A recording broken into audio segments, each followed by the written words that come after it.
célébrer la naissance, plutôt que ce que j'ai dit, la résurrection de Christ. Amen. Amen. Alléluia. Et tout au long de ce mois d'avril, nous allons parler effectivement de cette résurrection. Nous allons essayer de comprendre ce que la parole dit à propos de cette résurrection. Nous avons dit le dimanche dernier que Jésus-Christ était le prémisse de tous ceux qui sont morts. Ça veut dire qu'il est le premier qui est ressuscité et à partir de lui, nous aussi, nous allions ressusciter. Amen. Alléluia. Gloire au Seigneur. La Bible parle de la résurrection des corps. C'est-à-dire que lorsque nous mourons, ou lorsqu'un membre de notre famille meurt, nous avons l'espérance qu'à la fin des temps, il y aura la résurrection. Et la Bible nous dit que nous devons nous consoler par cela. Amen. Nous avons lu le dimanche dernier, et je voudrais qu'on revienne là-dessus, 1 Corinthiens chapitre 15. 1 Corinthiens chapitre 15, je vais lire, comme on avait déjà lu la fois dernière. 1 Corinthiens au chapitre 15, nous avons lu le dimanche dernier, du verset 17 au verset 24. Et là, je vais commencer par le verset 22. La Bible dit ceci, frères et sœurs. Et comme tous meurent en Adam, ça veut dire que à l'origine, Dieu voulait que Adam vive éternellement. Et à cause du péché, le péché a entraîné la mort. Alléluia. Donc par le péché, Adam a invité la mort dans l'humanité.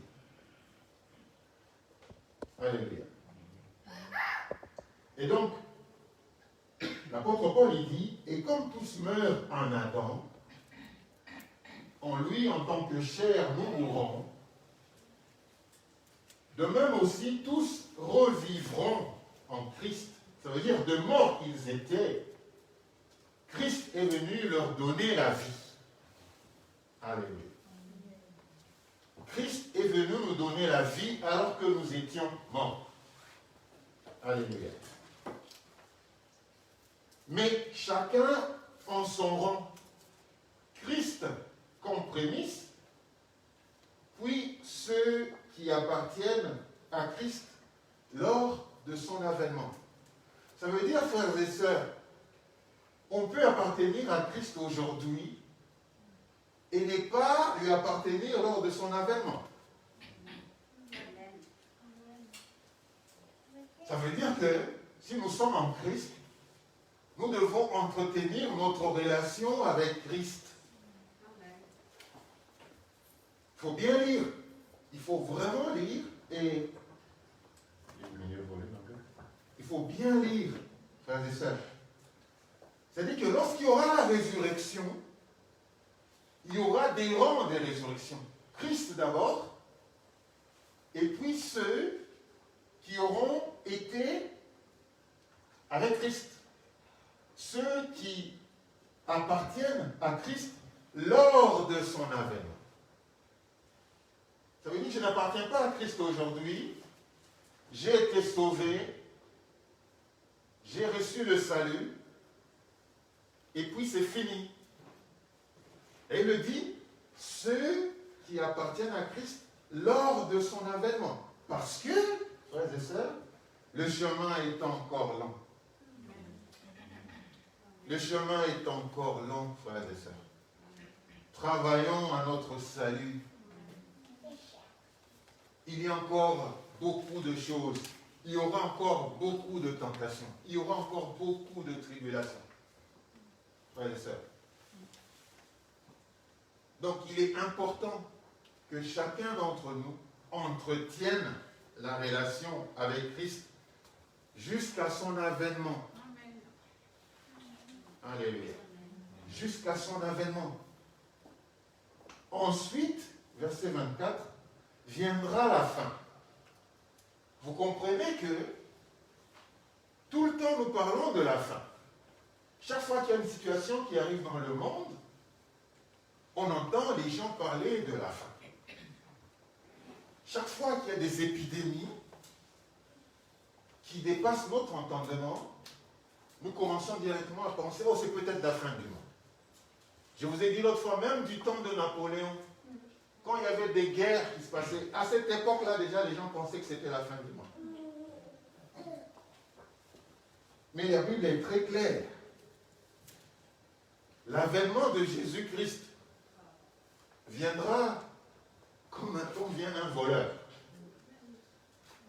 Donc, ça veut dire qu'on n'a pas de repos, en fait. On n'a pas à dire, j'ai prié, j'étais le dimanche, je passais à l'église, eh bien, j'attends l'autre dimanche. On n'a pas à dire, non mais, écoutez, j'avais déjà fait ça. Et maintenant, là, j'attends un peu. On n'a pas de répit. Parce que quand un voleur vient, il n'avertit pas. Jamais un voleur m'a dit, vous les gens de ce quartier-là, cette semaine, nous allons vous visiter. Non.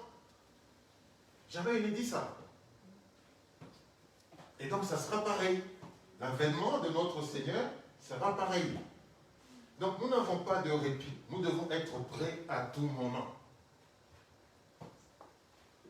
Ensuite viendra la fin, quand il remettra le royaume à celui qui est Dieu et Père, après avoir réduit, suivez bien ça, après avoir réduit à l'impuissance toute domination, toute autorité et toute puissance. Après avoir réduit à l'impuissance. La Bible ne dit pas, après avoir éliminé ou effacé toute puissance. Les gens qui disent, mais si Dieu existe, pourquoi il laisse le diable exister? Si Dieu existe, pourquoi est-ce que ça arrive? Si Dieu existe, Dieu ne fera jamais disparaître le diable. Mais la Bible dit, une chose dont nous sommes sûrs, c'est que Dieu va réduire à l'impuissance toute domination, toute autorité et toute puissance. Ça veut dire qu'ils seront là, mais impuissants. Ça veut dire, on va dire, il y a cette maladie-là, mais en fait impuissante. Elle existe, mais chez moi, elle est impuissante. Pourquoi? Parce que moi je crois que Jésus-Christ a réduit à l'impuissance toute domination et toute puissance. Ça veut dire qu'ils sont là, c'est comme un serpent. Vous savez, un serpent, même quand il est décédé, sa peau même fait peur. Un serpent, même quand il est mort, les gens ont toujours peur, alors qu'il est déjà mort. C'est un peu comme ça que nous nous comportons. Nous avons en face de nous quelqu'un qui fait trop de bruit, qui essaye par-ci de nous faire un peu mal, qui essaie un peu de nous faire mal. Mais en fait, il est impuissant. Il a été réduit à l'impuissance. C'est ça que Jésus-Christ a voulu faire. C'est ça qu'il a accompli par sa résurrection. C'est qu'il a réduit à l'impuissance ceux qui semblaient être puissants. Nous devons, frères et sœurs, comprendre bien les choses. Sinon, nous allons vivre dans la peur, que l'on soit attaqué. Et donc, puisqu'on vit dans la peur, on ne va pas oser. Parce que la peur, ce qu'elle fait, c'est qu'elle nous retient. Elle nous met dans un coin. On ne sait pas agir. On est dans l'attentif. On attend. On attend parce qu'on se dit, mais si j'essaye, je ne peux peut-être pas y arriver. Si j'essaye, j'aurai peut-être mal. Et donc, l'ennemi joue sur la peur pour nous maintenir dans l'esclavage d'esprit. L'ennemi sur les réseaux sociaux, je vais parler de ça, sur les réseaux sociaux, on entend beaucoup de choses par rapport au vaccin. On entend beaucoup de choses. Oh non, lorsqu'on va vous vacciner, on va mettre la puce dans le vaccin. Lorsqu'on va vous vacciner. Mais qui a dit ça? Quelle révélation ces gens-là, ils ont reçue? Tous les vaccins ici qu'on a eus depuis notre naissance, si on voulait vraiment mettre de puces dedans, on les aurait déjà. Le diable, il n'est pas diable aujourd'hui. Il n'est pas que diable aujourd'hui, il a été diable depuis toujours. Donc si vraiment on devait mettre des puces pour essayer de nous contrôler, eh bien je vous dis qu'on est déjà contrôlé. On est contrôlé partout. Frères et sœurs, je ne vais pas dire ici, allez vous vacciner ou n'allez pas vous vacciner. Si vous avez la foi, vaccinez-vous. Frères et sœurs, nous croyons en Dieu. Nous avons la prophétie. Nous savons comment les choses vont se passer. Vous pensez que moi, si, à l'avènement de Christ, je me retrouve avec Christ, s'il vient, mais je vais avec lui, même si j'ai eu le vaccin ou pas.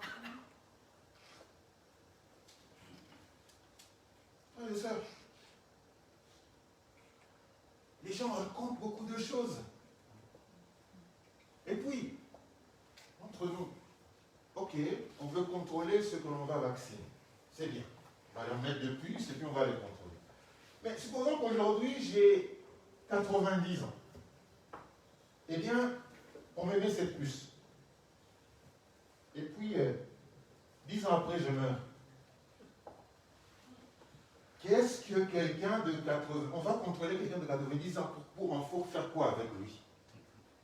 Moi, j'imagine, ça c'est moi, hein, j'imagine, si on peut vacciner les moins de 5 ans, comme Mason, parce qu'on sait que ceux-là, ils ont encore 60, 90 ans devant eux. Donc ce sont ceux-là qui vont gouverner le monde dans 50 ans. Et donc si on peut contrôler ceux-là, eh bien on va contrôler le monde. Donc c'est trop de choses qui se racontent. La Bible le dit, tout ce que tu fais, fais-le avec conviction. Tout ce qu'on fait sans conviction est péché. Elle le dit ça. Tout ce que l'on fait sans conviction est péché. Pour toi, on peut faire la même chose. Moi, je le fais avec conviction. Pour moi, ce n'est pas péché, mais pour toi, c'est péché. Même la nourriture, la Bible parlait de la nourriture. Il y a d'autres qui pensent que manger cette nourriture-là, elle est souillée. Eh bien, moi, je pense que la manger, elle n'est pas souillée pour moi. Et je la mange, il n'y a rien qui arrive chez moi. Mais toi qui penses que c'est souillé, tu manges cette nourriture, eh bien, elle devient souillée pour toi. Frères et sœurs, tout dépend finalement de comment nous appréhendons les choses. La même nourriture, mangée par deux personnes différentes, l'une avec conviction que c'est une bonne nourriture, Dieu a créé cette nourriture, eh bien je la mange. Et d'autres qui disent, non, ça a été souillé. Si je mange cette nourriture, voilà ce qui va se passer. Eh bien, ça va se passer. Ça va se passer. Le même comprimé de Doliprane, il y a d'autres qui ne le supportent pas, d'autres le supportent. Donc, nous devons faire la part des choses, nous, enfants de Dieu. Nous avons la parole de Dieu qui est notre guide. La parole de Dieu est notre guide. Le vaccin ne va pas m'empêcher un jour de rencontrer le Seigneur. Mais si je voudrais me faire vacciner, eh bien que je le fasse avec conviction. Je n'aille pas, mais qu'est-ce qu'on nous dit? Mais les réseaux sociaux, ils ont dit ça, mais mais je vais quand même. Il faut que tu te décides. Il faut que tu aies la conviction. Il faut que tu crois en Dieu. Beaucoup de choses se racontent. Ce n'est pas nouveau ce qu'on raconte. Il y a eu aussi, dans les années 80, on avait dit, c'est la fin du monde. Les gens, ils ont vendu tout ce qu'ils avaient. Ils ont vendu leurs avoirs. Et ils se retrouvaient, après cette date-là, eh bien, le monde était touché. Ils se sont réveillés le matin, ils ont ouvert la fenêtre, ils ont regardé que le monde était encore là. Le soleil était encore là. Mais qu'est-ce qu'on nous a bien raconté? Et ceux qui ont raconté cela, eh bien, ils ont fui. On ne les a plus entendus parler. Donc, revenons à la parole de Dieu, qu'elle soit notre guide, que l'on ne laisse pas nos oreilles à tout le monde, où tout le monde peut venir chuchoter dans les oreilles. Il est vrai qu'une pandémie, aujourd'hui, c'est source de revenus. C'est source de revenus pour les multinationales. C'est source de revenus pour tous ceux qui veulent toujours avoir plus d'argent, toujours. C'est source de revenus. C'est une opportunité pour eux de faire les affaires. Maintenant, ça peut aller dans tous les sens. Ça peut aller dans tous les sens. Non, mais si vous faites vacciner, voilà, on va vous contrôler. Mais sans oublier qu'on nous contrôle déjà. Par nos cartes d'identité, on nous contrôle. Par nos cartes bancaires, on nous contrôle. Tout ce que l'on fait, on sait ce que l'on fait. Donc si c'est juste pour le contrôle, ben, on nous contrôle déjà. On nous contrôle déjà. Donc, c'est pas pour le contrôle. Moi, je pense plutôt parce que les gens aiment toujours avoir plus, et ainsi de suite. Donc, ce n'est pas un vaccin qui va empêcher que mon corps ressuscite. Parce qu'il y a eu plein de vaccins. La Bible nous dit clairement ici, 23, mais chacun en son rang, Christ comme prémisse, puis ceux qui appartiennent à Christ lors de son avènement. Ça, c'est la parole de Dieu dit. Vous ne voyez pas de vaccin là-dedans. Vous ne voyez pas de vaccin là-dedans. La Bible ne parle même pas de vaccin. Frères et sœurs, ouvrons nos Bibles dans le livre de 1 Thessaloniciens, chapitre 4, versets 13 à 18. Donc, chaque fois qu'il y a une situation, nous, en tant qu'enfants de Dieu, essayons de nous retourner à la parole de Dieu et de voir qu'est-ce que la parole de Dieu dit. Mais pas de laisser nos oreilles à beaucoup des gens qui disent, qui racontent sur Internet, qui veulent se faire un peu des vues sur Internet. Vous devez savoir que chacun est dans son business. Ici, dans ce monde, chacun est dans son business. Nous sommes dans le business de Dieu. Nous sommes l'Église, nous sommes dans le business de Dieu. Mais dehors là, chacun a son business.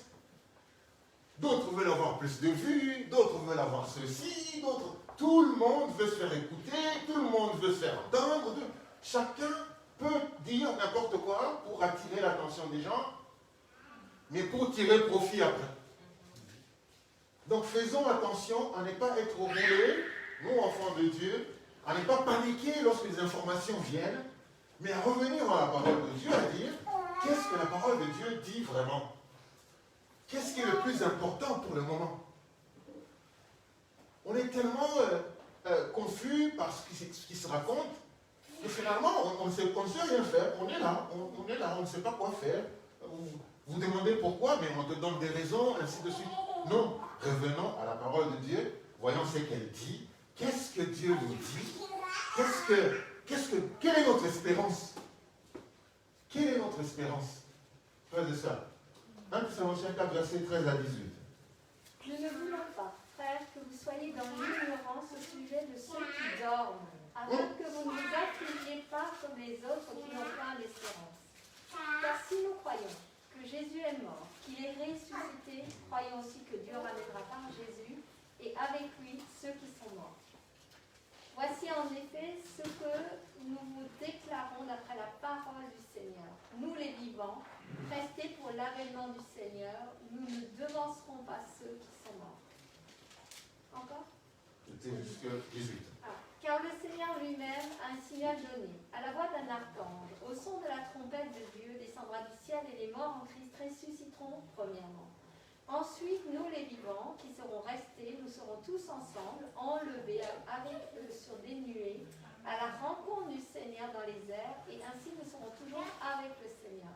Consolez-vous donc les uns et les autres. Amen. Alléluia. Nous ne voulons pas, frères, que vous soyez dans l'ignorance.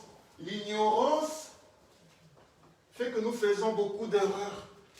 L'ignorance, c'est que nous ne savons pas où nous allons. La Bible dit que mon peuple périt par manque de connaissance. L'ignorance est devenue le poison d'aujourd'hui. Tu as peur de prendre du poison pour mourir, mais l'ignorance te tue. L'ignorance te pousse à prendre des décisions que tu regrettes après. Nous ne voulons pas, frère, que vous soyez dans l'ignorance au sujet de ceux qui sont décédés. Mais, ok, si on te fait un vaccin et tu meurs, mais tu meurs avec l'espérance que tu vas ressusciter. Pourquoi est-ce qu'on a peur de mourir? Si on a ça comme pensée, si on dit que nous allons ressusciter, nous croyons à la résurrection de mort, c'est-à-dire que même si Abraham, frères et sœurs, ça c'est très bien. Abraham, Dieu lui demande son fils Isaac. Il lui demande son fils Isaac de sacrifier son fils, son unique fils. Il n'hésite pas. Mais dans son cœur, il se dit, mon Dieu est un Dieu de la résurrection. Je sais que même si Isaac mourait, Dieu est capable de le ressusciter. Donc Abraham avait déjà la pensée de la résurrection. Pourquoi on aurait peur de tout ce que les gens nous disent aujourd'hui? Oh, le vaccin, il va faire ça. Mais je sais au-dedans de moi que quel que soit ce que je recevrai, je vais ressusciter. Si ce n'est pas le temps de Dieu, je vais ressusciter. Ou même au temps de Dieu, je vais ressusciter. Voilà les pensées, voilà l'attitude que nous, enfants de Dieu, nous devons avoir. Ce n'est pas une attitude de peur. Il y a un esprit de peur qui circule partout là-bas, sur les médias et tout. Il y a un esprit de peur. Donc, ne soyez pas dans l'ignorance au sujet de ceux qui sont décédés, afin que vous ne vous affligez pas comme les autres. La mort nous donne de l'affliction. Nous avons la peur de la mort. Nous ne voulons pas oser parce que nous pensons que nous allons mourir. Nous ne voulons pas faire ça parce que, tout le monde veut conserver sa vie. Tout le monde veut conserver sa vie. Mais nous devons défier des fois l'ennemi et lui dire, tu me veux ça? Tu m'as amené ça? Eh bien, je te dis, même si ça m'a amené à la mort, je vais ressusciter. Dieu va me ressusciter au dernier moment. Vous voyez cette attitude-là? Ce sera une attitude victorieuse, triomphante. C'est-à-dire que nous sommes prêts à tout pour Christ. Nous sommes prêts à tout. Parce que nous savons que quel que soit ce qui arrive à ce corps-ci, eh bien un jour, il ressuscitera. Amen. Affligés comme les autres qui n'ont point d'espérance. Vous savez, la foi c'est pour aujourd'hui. Mais l'espérance c'est pour demain. Les gens veulent seulement avoir la foi. Mais la foi c'est pour maintenant. La foi c'est pour aujourd'hui. Mais l'espérance c'est pour demain. Nous avons besoin de l'espérance. Nous avons besoin d'espérer qu'il y aura la résurrection. Nous avons raison d'espérer que Christ viendra et il emportera son Église. C'est pourquoi la Bible dit 3 choses demeurent. La foi, l'amour et l'espérance. Mais le plus grand de tous, c'est l'amour. La foi, c'est pour aujourd'hui. L'espérance, c'est pour demain. Et l'amour englobe tous les deux. Frères et sœurs. Donc, nous avons avons à changer d'attitude vis-à-vis de la mort, vis-à-vis de ceux qui nous guettent, vis-à-vis de l'ennemi. Nous n'avons pas à avoir peur de la mort ou de circonstances qui peuvent amener la mort. Bien sûr que nous devons être prudents, mais nous devons faire attention à ne pas trop écouter des doctrines, des situations qui sont là juste pour nous troubler en fait, pour nous enlever notre paix. Il y a des informations que l'ennemi amène juste pour te troubler. Il y a des informations que l'ennemi amène, tu n'étais même pas concerné, tu passes par là, tu as écouté, et bien tu pars troubler. Tu es venu de chez toi vraiment avec la joie, avec la paix, et tu arrives quelque part, boum, tu reçois une information, et c'est fini. Ça t'a troublé. L'ennemi nous connaît. Il sait que pour te troubler, eh bien, il faut une info. Une information qui va te troubler. Frères et sœurs. Donc, car si nous croyons que Jésus-Christ est mort et qu'il est ressuscité, est-ce que tu le crois? Oui. Est-ce que tu crois que Jésus-Christ est mort et qu'il est ressuscité? Il me dit, si nous croyons qu'il est mort et qu'il est ressuscité aussi, croyons aussi que Dieu, par Jésus et avec lui, va ramener à la vie ceux qui sont décédés. Il dit que tous ceux qui t'ont quitté là, qui sont morts dans le Seigneur, sois en paix, sois dans la joie, tout en sachant que non, nous allons nous retrouver. Sois dans la joie. Nous appelons, non mais tu es parti. Oui, dans la chair, on peut pleurer, mais à la résurrection, nous allons nous retrouver. Voici en effet ce que nous vous déclarons d'après la parole du Seigneur. Nous les vivants restés pour l'avènement du Seigneur, nous ne dévancerons pas ceux qui sont morts. Car le Seigneur lui-même a un signal donné à la voix d'un archange et au son de la trompette de Dieu descendra du ciel et les morts en Christ ressusciteront. Ton objectif, c'est un jour que tu meurs en Christ. Ça doit être ça ta préoccupation.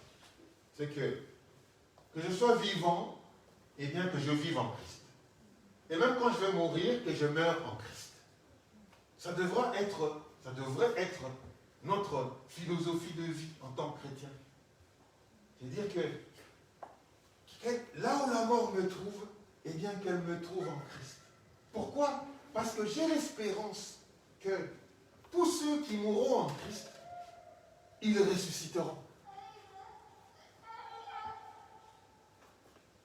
Mais qui croit à la résurrection? Tous ceux qui sont morts en Christ ressusciteront. Ça devient un objectif de vie. Ça devient un parcours dans la vie d'un chrétien. C'est qu'un jour, qu'on puisse, comme je le disais le dimanche dernier, voir le Christ comme ça. Alléluia. Voir le Christ comme ça. Ça doit être notre espérance. Nous avons la foi pour aujourd'hui. Pour vivre aujourd'hui, nous avons la foi. Mais nous avons l'espérance qu'un jour, nous le verrons face à face. Alléluia. N'est-ce pas cela glorieux? Toute ta vie ici sur terre, ne la préparer que pour ce jour-là. Que pour ce jour-là. Le jour où nous allons le voir face à face. Ça sera glorieux. Ça sera glorieux, frères et sœurs. Il n'y aura pas d'aussi bon moment comme celui-là. Ça sera un peu comme le moment où il a amené Pierre, Jean et Jacques à la montagne et il a été transfiguré. Ils l'ont vu dans une autre dimension. Ils n'en revenaient pas. Ce jour-là, nous voulons aussi, et il le dit, au son de la trompette. Au son de la trompette. Et le voilà. Et bien, ça sera un... Oh, frères et sœurs, mais je n'imagine pas ça. Je n'imagine pas ça. Ça sera tellement, tellement glorieux. Ensuite, nous les vivants qui serons restés, nous serons tous enlevés avec eux sur des nuées à la rencontre du Seigneur dans les airs. Ainsi, nous serons toujours avec le Seigneur. Frère, quand tu comprends ces choses, tu ne vis que pour ça. Tu ne vis que pour ça. Tout est secondaire. Ici sur la terre, tout est secondaire. En tant qu'enfants de Dieu, nous devons vivre avec cette espérance-là. Nous devons vivre avec cette espérance. Et cette espérance-là, ni le vaccin, ni quoi que ce soit ne peut pas l'enlever. Il ne doit pas l'enlever. Le vaccin n'a rien à faire avec. Il ne va rien arrêter qui soit déjà dans le plan de Dieu. Ce jour-là, le Seigneur ne va pas demander, mais qui a le vaccin? Qui a été vacciné? Qui n'a pas été vacciné? Il n'y aura pas, le Seigneur ne fera pas la différence entre ceux qui ont été vaccinés et ceux qui ne le sont pas, qui n'ont pas été. Il va faire la différence entre ceux qui le connaissent et ceux qui ne le connaissent pas. Donc ne nous laissons pas embrouiller, frères et sœurs. Ne nous laissons pas embrouiller par ce qu'ils se disent. Non, revenons à la parole de Dieu. Regardons qu'est-ce que la parole de Dieu dit. Regardons ce que la parole de Dieu dit.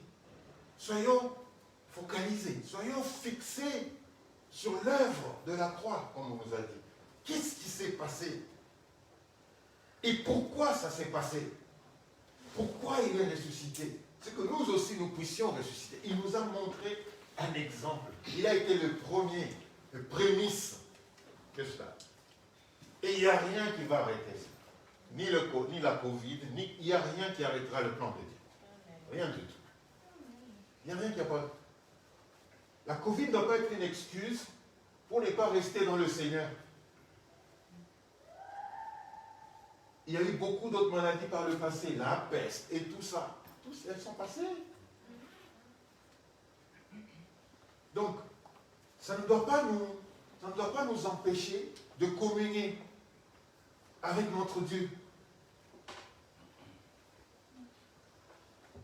Parce que ça n'arrêtera pas le plan de Dieu qu'un jour, Jésus-Christ reviendra et nous ressusciterons avec lui.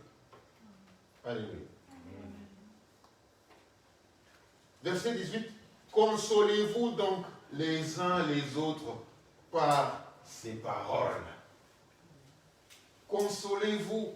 Vous qui maintenant avez écouté ces paroles-ci, consolez-vous. Les gens sont inquiets. Les gens se posent des questions.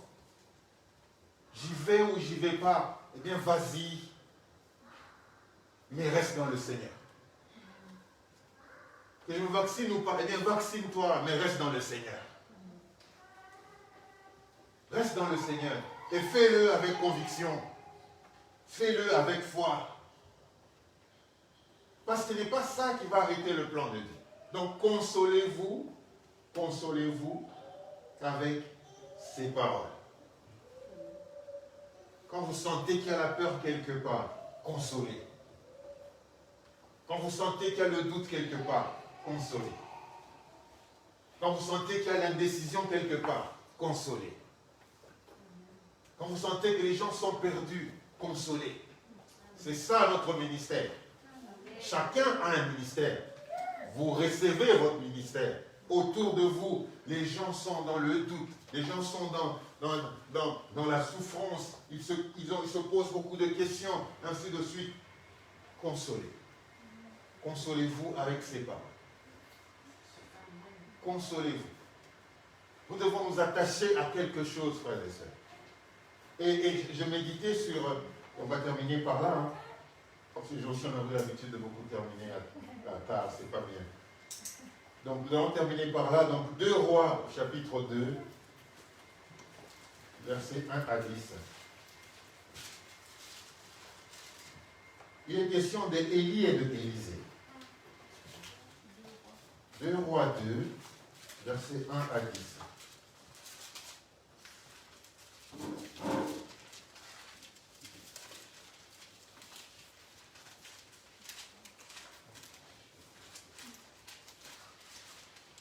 Lorsque l'Éternel fit monter Élie au ciel dans un tourbillon, Élie partait de Gilgal avec Élisée. Élie dit à Élisée, reste ici, je te prie, car l'Éternel m'envoie jusqu'à Bethel. Élisée répondit, l'Éternel est vivant et ton âme est vivante, et je ne te quitterai point. Ils descendirent à Bethel. Les fils des prophètes qui étaient à Bethel sortirent vers Élisée et lui dirent, sais-tu que l'Éternel enlève aujourd'hui ton maître au-dessus de ta tête? Et il répondit, je le sais aussi, taisez-vous. Élie lui dit, Élisée, reste ici, je te prie, car l'Éternel m'envoie à Jéricho. Il répondit, l'Éternel est vivant et ton âme est vivante, et je ne te quitterai point. Et ils arrivèrent à Jéricho. Les fils des prophètes qui étaient à Jéricho s'approchèrent d'Élisée et lui dirent, sais-tu que l'Éternel enlève aujourd'hui ton maître au-dessus de ta tête? Et il répondit, je le sais aussi, taisez-vous. Élie lui dit, reste ici, je te prie, car l'Éternel m'envoie au Jourdain. Et il répondit, l'Éternel est vivant et ton âme est vivante. Je ne te quitterai point. Ils poursuivirent tous deux leur chemin. Amen. On va s'arrêter là. Pourquoi je vous donne ce texte? Je vous donne ce texte pour vous montrer comment est-ce que Élisée, qui était au service d'Élie, a été déterminé et avait l'espérance qu'il a vu la grâce dans Élie. Il a vu ce que le Seigneur avait fait. Il a entendu parler de lui. Il savait qu'il était à son service. Il savait qu'il y avait un objectif. Il avait l'espérance. Après multiples découragements, frères et sœurs, dans la vie, on aura beaucoup de découragements. Après multiples découragements, on aura des découragements par nos enfants, on aura des découragements par les voisins, par les membres de nos familles, des découragements qui viendront des collègues de service, des compagnons dans la foi. Même des compagnons dans la foi, on aura des découragements. Quelques compagnons dans la foi feront des choses, ils vont nous dire, mais on est où là? On est encore à l'église là? Ou bien on est dehors? On aura des découragements. On aura toujours des découragements, frères et sœurs. Mais est-ce que l'on va lâcher? Est-ce qu'on va arrêter? Parce qu'on a été découragé. Parce qu'une parole que nous avons entendue nous a fait du mal. Et on arrête. Parce qu'on ne reçoit pas ce que l'on veut, est-ce qu'on va arrêter? Non, j'ai beaucoup prié Dieu, je n'ai pas reçu, et donc maintenant je mesure un peu. Non, frères et sœurs. On ne va pas arrêter. Est-ce que c'est la douleur dans le corps qui va faire que nous puissions arrêter? On n'arrêtera pas. On n'arrêtera pas. Et on ne doit pas arrêter. Pourquoi? Parce qu'on veut être trouvé avec le Seigneur le jour de son avènement. Moi j'ai dit, être avec le Seigneur aujourd'hui, ce n'est pas tout. Il faut encore qu'il nous trouve au jour de l'avènement. Nous avons dans la Bible l'histoire de 10 filles vierges qui avaient toute l'huile,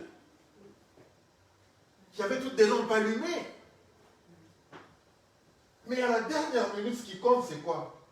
C'est rencontrer le Seigneur. C'est ça qui compte. C'est pas j'avais la lumière. C'est pas j'avais la lumière. On peut avoir la lumière aujourd'hui, et puis après on n'a plus l'huile. Et donc on n'a plus de lumière. Et le Seigneur vient, on n'est plus avec lui. Donc ce n'est pas. Aujourd'hui, gloire au Seigneur, nous connaissons le Seigneur. Mais est-ce que nous tiendrons dans la durée? Est-ce que nous tiendront dans l'attente? Est-ce que nous aurons cette patience et cette persévérance à continuer avec Dieu, même quand les circonstances autour de nous disent le contraire? Parce que les circonstances diront toujours le contraire. est-ce que nous allons tenir dans la durée? Est-ce que le jour où Jésus-Christ, la Bible le dit même, le jour où le Fils de l'homme viendra, est-ce qu'il trouvera la foi sur la terre? C'est-à-dire qu'on peut avoir la foi aujourd'hui, et quand il vient, on ne l'a plus. Parce que notre marche a été arrêtée par quelqu'un ou par quelque chose. Élisée a vu dans Élie Dieu.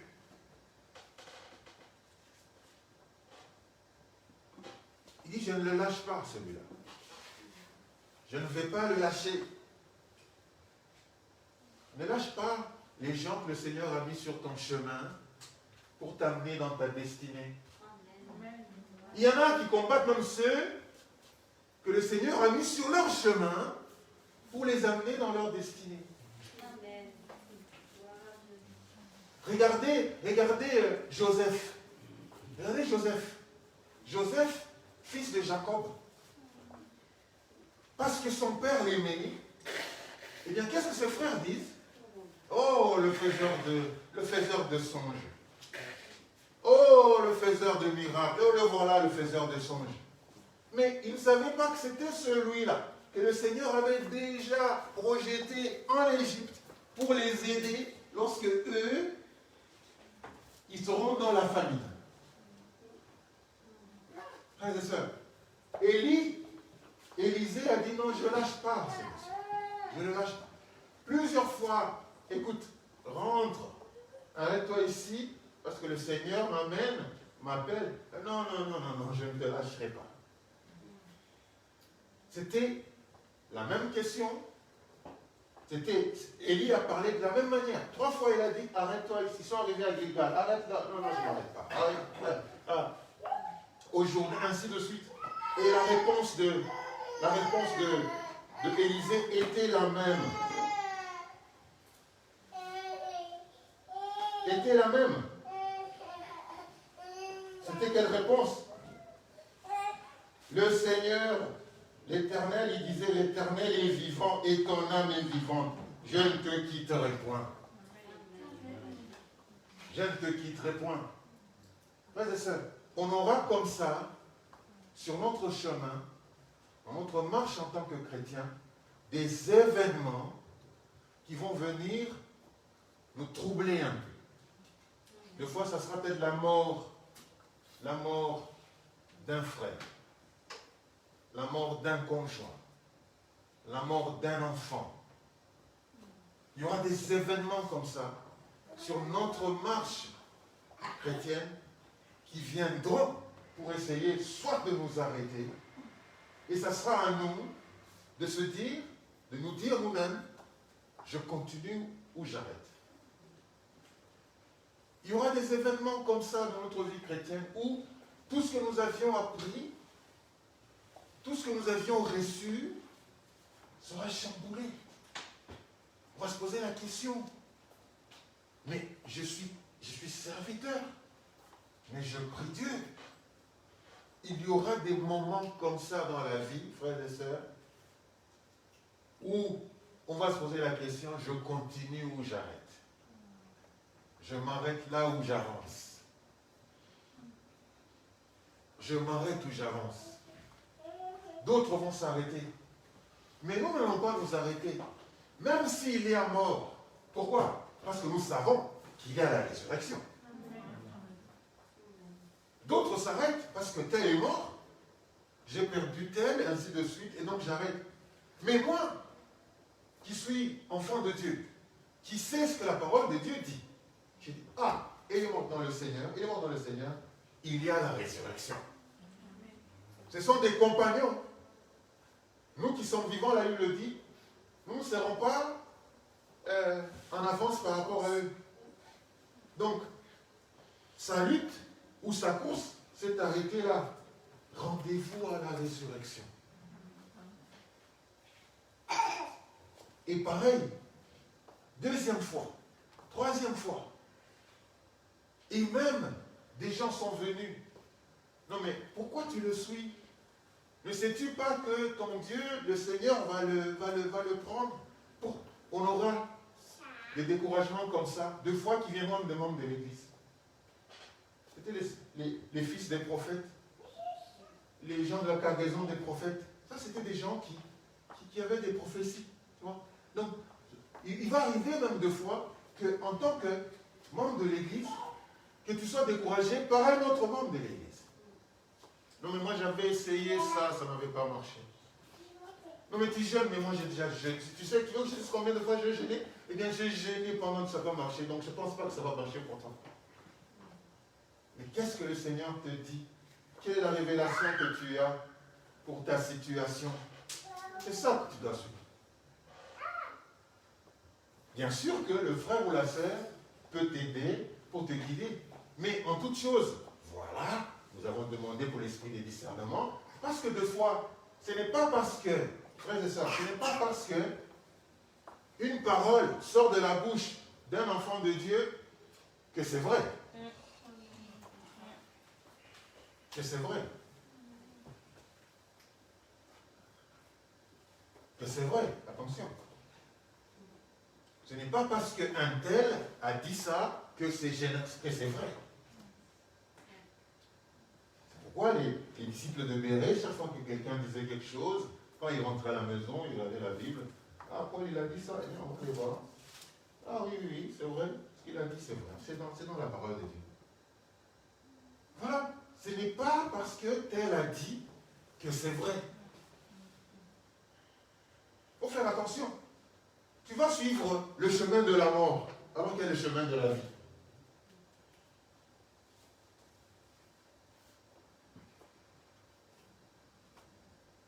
Pierre, derrière Jésus-Christ, il voulait s'interposer entre...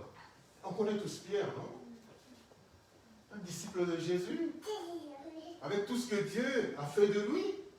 Mais à un moment, il a voulu s'interposer entre l'accomplissement de la volonté de Dieu pour le Seigneur. Non, Seigneur, moi, je ne ferai pas ça. Ça ne t'arrivera pas. Et Jésus-Christ, qu'est-ce qu'il a fait? Il s'est tourné derrière, il a dit, arrière de moi, Satan. Ce n'était pas Pierre. C'était celui qui était derrière Pierre. Je disais à quelqu'un hier, j'ai dit, les choses n'arrivent pas comme ça par hasard. Les choses n'arrivent pas comme ça par hasard. Il y a des choses qui se passent derrière le rideau. Même un film, lorsque les gens font un film aujourd'hui, il y a quand même un directeur. Vous les voyez en train de jouer, et ils sont en train de jouer. Mais celui qui a conçu la scène, il est derrière. C'est le directeur de la production. Donc Jésus-Christ s'est tourné. Derrière, il y avait Pierre, il a dit, arrière de moi, Satan. Il dit, Pierre, le diable t'a réclamé, mais j'ai prié pour toi. Il dit encore dans sa parole, le diable t'a réclamé. Il nous réclame. Pourquoi? Parce qu'on l'a servi. On l'a servi. Et donc, il va nous réclamer. Mais heureusement que on prie pour nous. Heureusement que l'Église, il y a beaucoup ici, si l'Église ne prie pas pour vous, vous ne serez même pas debout.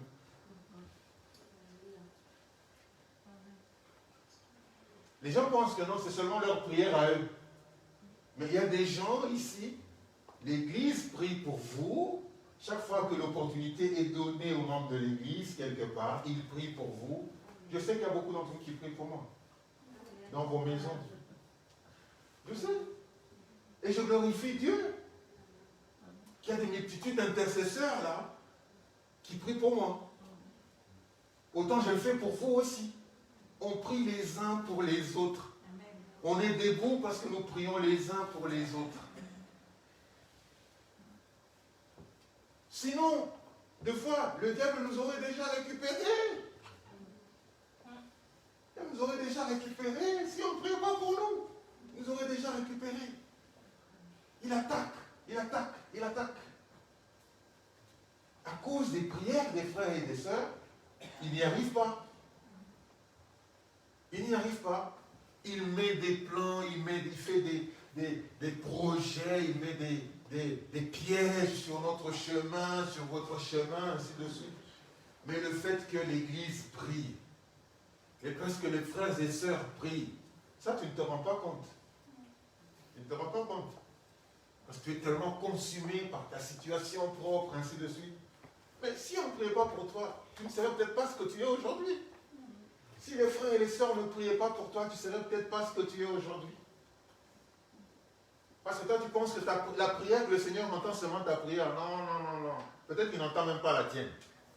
Par contre, il entend la prière de ceux-là qui sont en communion avec lui, qui passent du temps avec lui, qui chaque matin se disent, chaque minuit, chaque 1h du matin, lorsqu'ils n'ont pas le sommeil, oh Seigneur, prends soin de celui-là, fortifie celui-là, relève celui-là qui est tombé, ainsi de suite. Ça, tu ne le vois pas.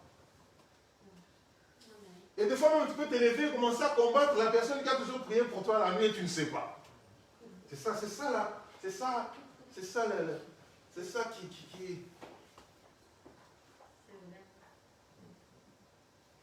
Donc, des fois, c'est comme ça.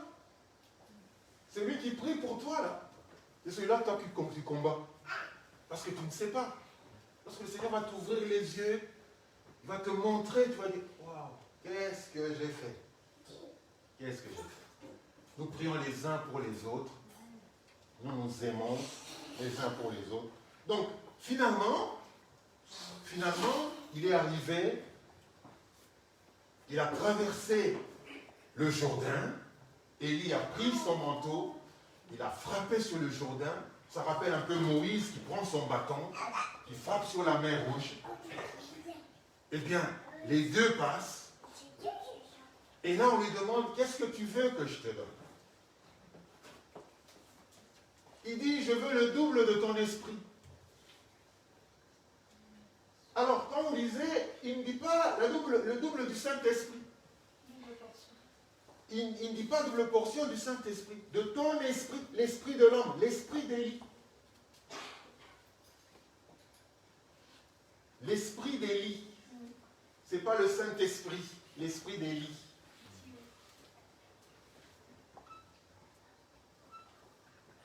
L'esprit d'Élie. C'est pour dire quoi? C'est pour dire que la communion, frères et sœurs, la communion que l'on peut avoir entre nous,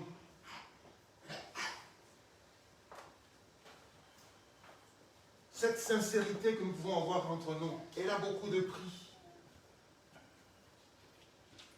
Regardons dans chacun d'entre nous. Il y a sûrement des choses qui nous attirent à l'autre, que j'aimerais bien avoir. J'aimerais bien suivre cet exemple-là. Moi, j'aime ce frère-là. Parce que je le vois, il est comme ça. Il est intègre, il est comme ça. Je voudrais suivre ça. On doit avoir des exemples comme ça dans l'Église. On doit avoir des exemples, je l'ai déjà dit. On doit avoir des exemples comme ça, qui peuvent te soutenir quand tu es faible. Donc je termine en disant, croyons en la résurrection, frères et sœurs, que ce n'est pas un leurre. L'apôtre Paul a été amené plusieurs fois au tribunal parce qu'il avait parlé de la résurrection. Parce que les gens ne croyaient pas en la résurrection des morts. Ils pensaient que c'était une utopie. Je ne voudrais pas que tu sois de ceux-là. Sache que tout ce que nous faisons ici, c'est pour ce moment-là. C'est pour ce jour-là. Ce jour-là, c'est peut-être notre rendez-vous, c'est ce jour-là. Donc tout ce que nous allons faire ici, c'est pour ce jour-là. Ayons de l'espérance. Ayons de l'espérance pour le jour de l'avènement de Christ. Vivons avec cette espérance. Quelles que soient les difficultés que nous pouvons connaître, quels que soient les manques que nous avons aujourd'hui, ayons toujours dans nos cœurs cette espérance qu'un jour, à l'avènement de Christ, nous ressusciterons avec lui. Que Dieu, frères et sœurs, nous bénisse. Amen.